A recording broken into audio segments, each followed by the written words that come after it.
Alejandro Melgoza Rocha se graduó de la Facultad de Estudios Superiores Zacatlán, perteneciente a la UNAM. Ha escrito para diversos medios como El Universal, Proceso, La Silla Rota, Univisión, Vice, Mexicanos contra la Corrupción y la Impunidad, Aristegui Noticias, Revolución 3.0, entre otros. Además es cofundador del portal independiente #, y miembro del hub en Conecta Sinaguales. Es coautor del libro Tráfico de Animales, Comercio Ilegal en México. Participó en la iniciativa de ciencia y periodismo de la plataforma Datamares en conjunto con el Scripps Institution of Oceanography, la Universidad de California y el Centro para la Biodiversidad Marina y la Conservación. Recibió el Premio Nacional de Comunicación José Pajes Yergo en 2015 y el Premio Género y Justicia de la ONU Mujeres y la Suprema Corte de Justicia de la Nación en 2016. Fue nominado como finalista en el Premio de la Sociedad Interamericana de Prensa en 2018 en la categoría de Medio Ambiente, entre otras nominaciones por diversas organizaciones y comisiones. Actualmente es investigador de la iniciativa Impunidad Cero, corresponsal de la agencia turca Anadolu Ajansi en Ciudad de México y editor web en la revista Variopinto. Esta tarde en Perfiles del 6 nos acompaña Alejandro Melgoza Rocha, periodista de investigación.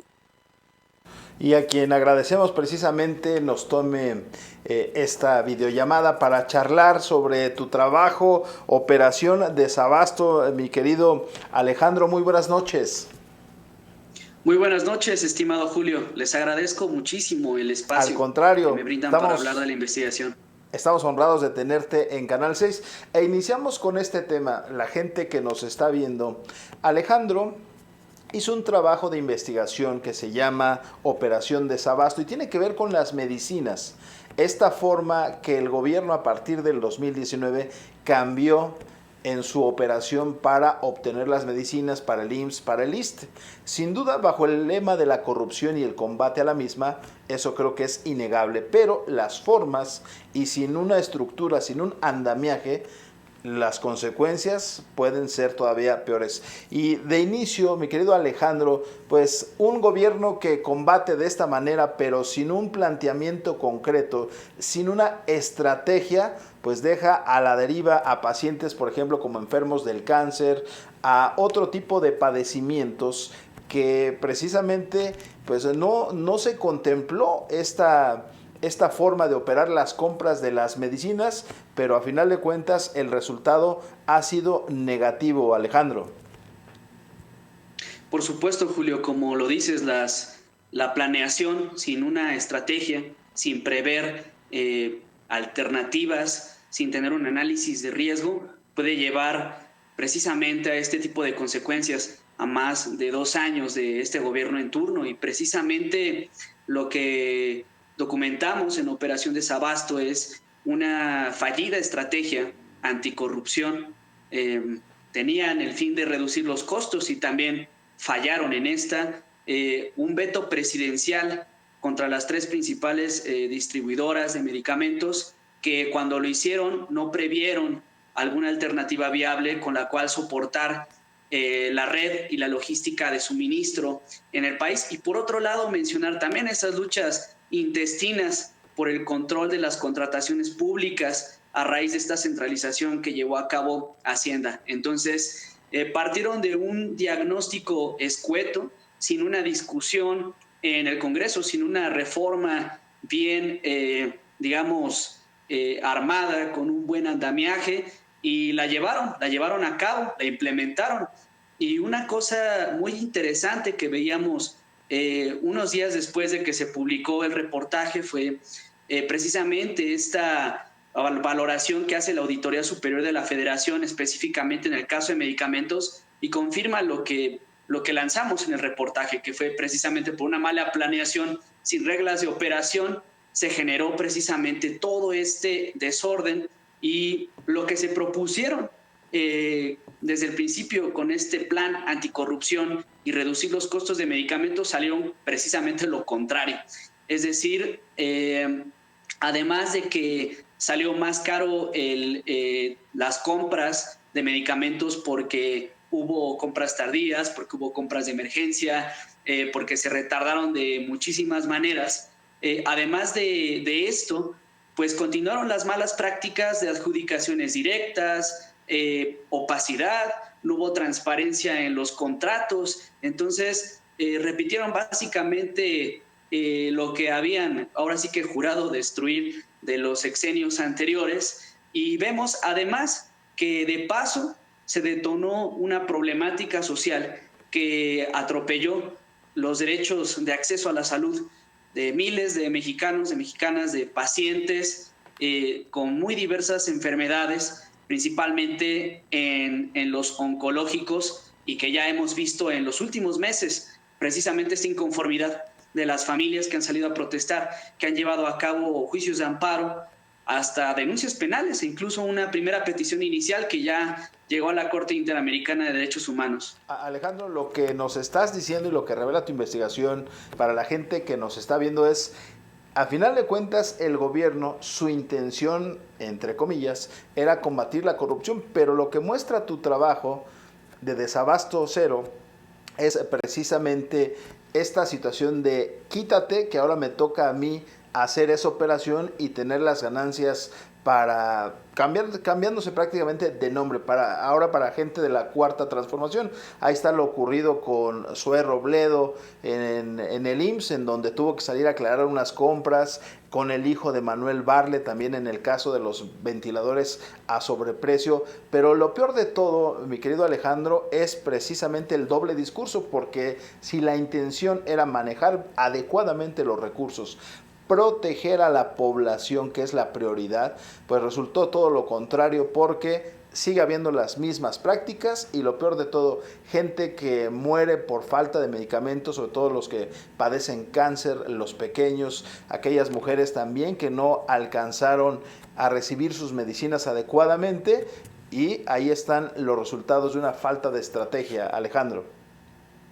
Por supuesto, una falta de estrategia donde llegaron a señalar por igual a todos los funcionarios y a todos los mecanismos y a las normativas y a las reglas que ya existían, a señalar por igual como corrupción, como corruptos, en lugar de hacer precisamente uso de los mecanismos de investigación, de escrutinio, de auditoría, de diferentes maneras de investigación anticorrupción que tiene el gobierno, en lugar de llevarlo a cabo de manera quirúrgica, encontrando precisamente esas falencias en el sistema de la compra consolidada de medicamentos. En vez de eso, fue un diagnóstico calificando absolutamente todo como corrupción, desbaratándolo, y en este caso, con un diagnóstico escueto, la Secretaría de Hacienda, a través de la Oficialía Mayor, decide centralizar las contrataciones públicas y hacerse cargo de la compra consolidada de medicamentos, de la que se venía haciendo cargo el Instituto Mexicano del Seguro Social desde el 2013, y que, ojo,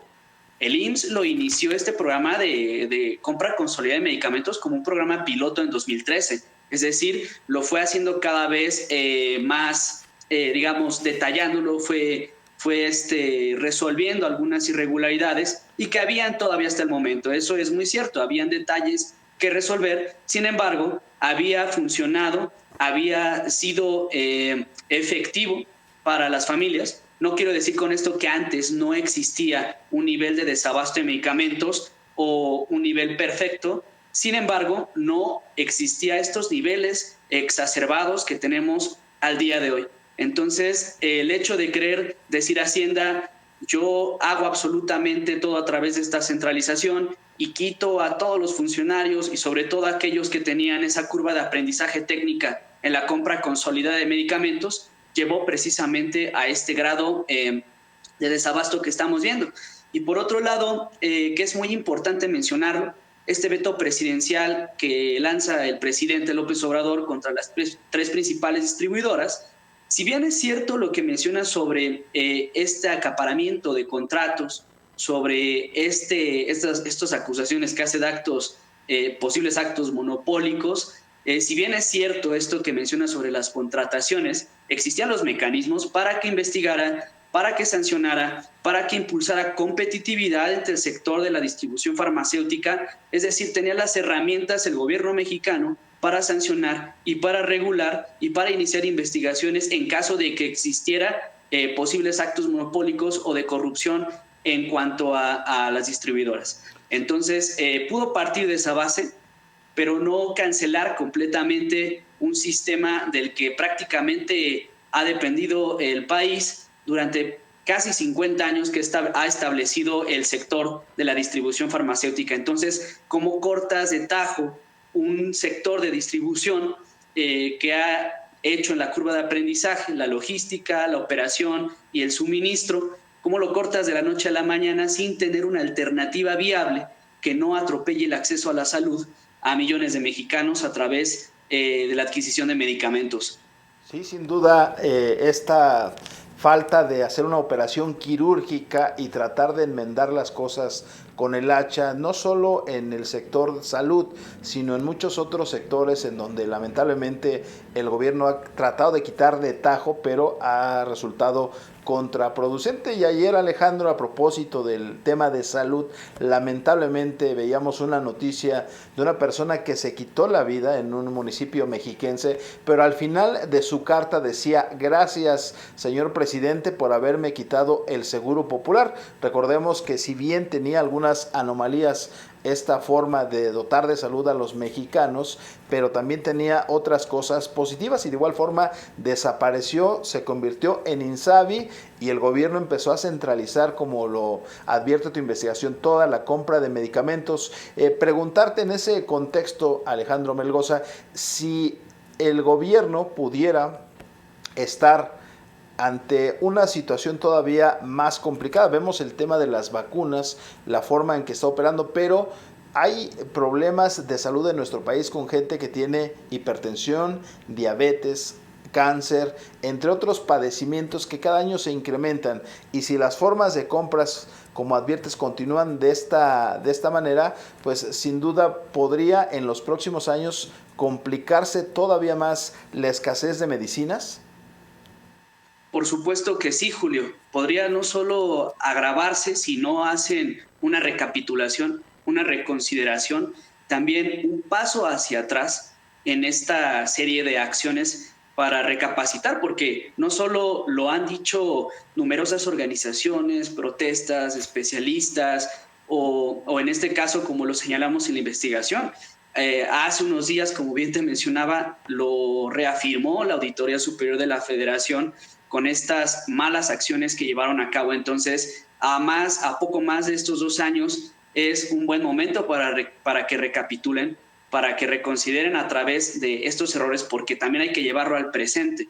Este sector de distribución de farmacéuticos no solo va a impactar evidentemente a todas las personas que padecen enfermedades, como bien mencionabas, diabetes, hipertensión, salud mental, todo tipo de medicamentos, sino también hay que poner en el presente con la vacuna. En este momento está empezando y apenas está comenzándose en el centro de la República, y precisamente están llegando las vacunas a la Ciudad de México.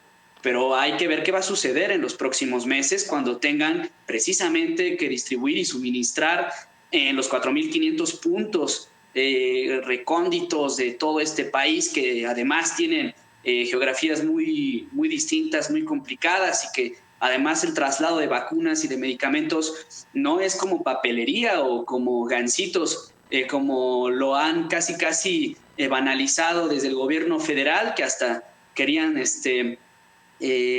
hacerlo a través de servicios de mensajería. Entonces, no se puede banalizar un tema tan complicado como ese, porque requiere temas de temperatura, temas de cuidado, temas de capacitación en reglamentación sanitaria. Es decir, no es un trabajo sencillo la logística de la entrega de medicamentos, y en este caso las vacunas, y eso puede agravarse en los siguientes meses, y más por una razón, Julio, que quiero mencionarte. Adelante. El gobierno federal propuso como una distribuidora a la paraestatal Birmex para hacerse cargo de esta función. Y si bien no es una mala idea que el gobierno destaque a una paraestatal como una distribuidora, no es malo que lo fortalezca. Lo cierto es que en el corto plazo no tiene ni la infraestructura, no tiene ni el presupuesto, no tiene el personal, no tiene la capacitación, no tiene la operatividad, no tiene la logística para llevar a cabo en el corto ni en el mediano plazo la distribución de medicamentos y de vacunas. Entonces, tiene que poner los pies en la realidad el gobierno federal, el gobierno en turno, de que la propuesta de Birmex, si bien tiene una muy buena intención, necesitamos en el país una alternativa viable para poder garantizar el acceso a la salud. Hace unos días tu servidor estuvo en la conferencia con Hugo López-Gatell y precisamente lo cuestionaban. ¿Cómo pretenden resolver en el corto plazo la distribución de medicamentos y vacunas si no tiene la capacidad de todo lo que ya te mencioné, la paraestatal Birmex? Y el subsecretario me respondió, esa información te la consigo. Es decir, es preocupante que en este momento, a casi más de medio año que se propuso a la paraestatal Birmex, no tengan un plan tan detallado de lo que van a hacer, un plan piloto, un plan de operación y sobre todo, algo bastante importante en este sentido. Después de esa conferencia de prensa, apenas anunciaron que están buscando los predios para poder asentar los sitios de almacenaje. Entonces, imagínate en qué punto nos encontramos. No existe capacidad en este momento para que una paraestatal se haga cargo de la distribución, y menos con la situación de emergencia sanitaria que tenemos en este momento. Se traduce lo que tú comentas, no solo en salud, sino en otras áreas, un gobierno de improvisaciones y lamentablemente el costo, en el caso de las medicinas, Alejandro, pues lo tendrá que pagar el beneficiario, en este caso el ciudadano, porque imagínate esperar cuando llegue un medicamento para cáncer, para otro tipo de enfermedad que no puede esperar, la ciudadanía pues va a tener que afrontar estos costos, va a tener que comprar por su cuenta o buscar por su cuenta este tipo de medicina. No puedes permitir que tu hijo pues esté esperando un medicamento que le hace falta para que no prosiga para su terapia, para lo que esté llevando a cabo, mientras el gobierno dice hay abastecimiento, ahí están. Eso, la realidad es otra cosa, Alejandro. Por supuesto, la realidad es otra, y si tú observas la narrativa que implementó el gobierno federal al comienzo de las inconformidades por desabasto, fue descalificándolo a través de diferentes maneras. En la investigación de Operación Desabasto trabajamos una línea del tiempo desde el 2013 y estuvimos observando y analizando cómo fueron los comportamientos de inconformidad. Y hay algo muy interesante a partir de este gobierno, y es cómo cuando comienza a ver todo este tipo de protestas, denosta a través de diferentes actores públicos, de altos funcionarios desde diferentes tribunas como el Senado o incluso el gobierno federal, para sugerir que los grupos de protestas de los padres, de los pacientes, era algo impulsado desde la oposición y desde la derecha. Esto llevó después a que transitara, a que como no les creían en la narrativa de la protesta, estas familias llevaran a cabo juicios de amparo, que lo llevaran ya a la vía judicial. Y ahí no les quedó de otra que aceptarlo por una simple y sencilla razón, porque un juez pide el expediente clínico, pide todo tipo de pruebas, de recetas que pueda validar y verificar que efectivamente se ha atropellado su derecho humano al acceso a la salud a través de los medicamentos. Entonces, estos juicios de amparo, además de que crecieron, se acompañaron del crecimiento de quejas interpuestas de manera inédita por primera vez ante la Comisión Nacional de los Derechos Humanos, que hasta el momento no sabemos qué está sucediendo, porque tienen un profundo silencio. Y lo que nosotros pudimos saber a través de numerosas fuentes es que la titular de la Comisión Nacional de los Derechos Humanos y su primer visitador, Paulo Martínez, han detenido intencionalmente generar una recomendación general al gobierno federal, ya no al IMSS, ya no a la Secretaría de Salud, sino directamente al gobierno mexicano. Entonces, es muy grave esta situación en ese sentido, porque las pruebas cada vez se aglomeran más, las pruebas son cada vez más evidentes, la inconformidad cada vez crece más, y además esto va saltando a otro tipo de padecimientos, otro tipo de enfermedades, y pienso que no les va a quedar más que claro cuando llegue el momento de distribuir efectivamente las vacunas, que ya estamos viendo precisamente cómo se está quedando atrás el gobierno de México en contraste con otros países. Finalmente, Alejandro, ¿qué opinión te merece que en un país en donde hay más de 182,000 víctimas por COVID hasta el día de ayer, pues el titular de salud simplemente no figure, pero sí un personaje como Hugo López-Gatell, a quien se le ha dado todo el poder, además de centralizar toda la operatividad? Está bajo su responsabilidad también la COFEPRIS. ¿Qué opinas sobre esta medida que toma el gobierno federal? Esta medida que toma el gobierno federal, como otras más, de tomar las riendas de manera centralizada, sin que cada entidad tenga como su facultad, como en este caso que la COFEPRIS pasó a ser prácticamente controlada por cargos altos de la Secretaría de Salud, habla precisamente del descontrol y de la opacidad y de la discrecionalidad. Es decir, el hecho de querer tener el control, por ejemplo, en las contrataciones públicas, como lo hicieron a través de la Secretaría de Hacienda, pues parece no hablar de un modelo anticorrupción, sino parece hablar de querer tener el control para poder operar a discrecionalidad. Un ejemplo muy claro es lo que se hizo, como bien mencionabas, con el Seguro Popular, el machetazo que se dio completamente, que si bien tenía bastantes problemas, cargaba bastantes irregularidades el Seguro Popular, por lo menos lo que sí existía era un andamiaje, lo que sí existía eran reglas de operación, y ahora lo que tenemos es un engendro llamado Insabi, que no tiene reglas de operación y no tienen absolutamente nada claro, y pasó a detener de manera muy agravada los procesos, los procedimientos, y ahorita hay un embudo completamente en esta parte del sector salud. Entonces, vemos desde diferentes ámbitos del gobierno cómo se intenta centralizar, cómo se intenta controlar, pero no pareciera que ese control cumpliera ese objetivo anticorrupción como el que han tenido en sus intenciones, sino parece que es para operar de manera discrecional y sin que tengan un debido escrutinio público. Pues agradecerte, Alejandro Melgoza Rocha, investigador de Impunidad Cero, y también en dónde te puede seguir la gente, dónde puede pues ampliar la información sobre los trabajos que realizas tú junto con tus compañeros, en dónde pueden buscar más información al respecto.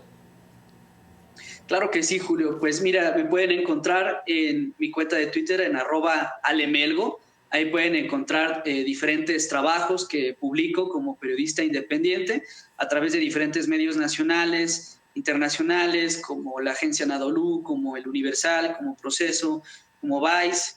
En diferentes medios ustedes me pueden encontrar y pueden encontrar diferentes notificaciones que hago en Twitter. Entonces, allí podemos leernos y te agradezco nuevamente el espacio y la atención que tuviste para esta investigación. Al contrario, Alejandro, y este es tu espacio. Nosotros te volveremos a convocar en algún otro tema que tenga que ver con lo que tú realizas, y seguramente también tendremos pues algún otro funcionario, algún legislador para ahondar, precisamente para contrastar los puntos de vista en un tema tan delicado como es la salud en nuestro país. Mientras tanto, agradecerte, un gusto charlar contigo. Muy buenas noches, Alejandro.